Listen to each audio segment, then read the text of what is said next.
નમસ્કાર, આપ જોઈ રહ્યા છો HK ન્યૂઝ. હું છું એન્કર અર્પિતા પટેલ. હવે જોઈએ અગત્યના સમાચાર.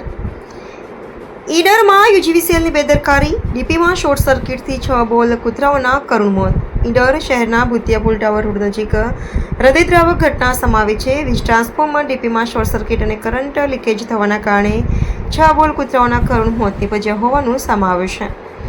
મળતી માહિતી મુજબ ડીપી નજીક બેઠેલા અને ત્યાંથી પસાર થઈ રહેલા કૂતરાઓ અચાનક કરંટની ઝપેટમાં આવી ગયા હતા. કરંટનો ઝટકો એટલો ગંભીર હતો કે તમામ 6 કૂતરાઓના ઘટના સ્થળે જ મોત થયા હતા. ઘટનાની જાણ થતાં સ્થાનિક રહીશો, જીવદયા પ્રેમીઓ અને રાહદારીઓ મોટી સંખ્યામાં સ્થળ પર દોડી આવ્યા હતા. એક સાથે 6 બોલ જીવના મોતથી લોકોમાં ભારે રોષ જોવા મળ્યો હતો.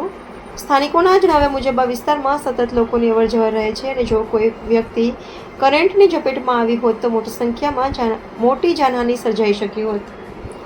સ્થાનિકોએ વીજ વિભાગ સામે કાર્યવાહી કરવાની માંગ ઉઠાવી છે. સાથે ચોમાસાની ઋતુ પહેલા શહેરના તમામ વીજ ટ્રાન્સફોર્મર, ખુલ્લા વાયર અને જોખમી વીજ સાધનોનું તાત્કાલિક નિરીક્ષણ અને મરામત કરવાની માંગ કરી છે, જેથી ભવિષ્યમાં આવી દુર્ઘટનાઓ ફરી ન સર્જાય. Reporter Nagin, HK news, Idar.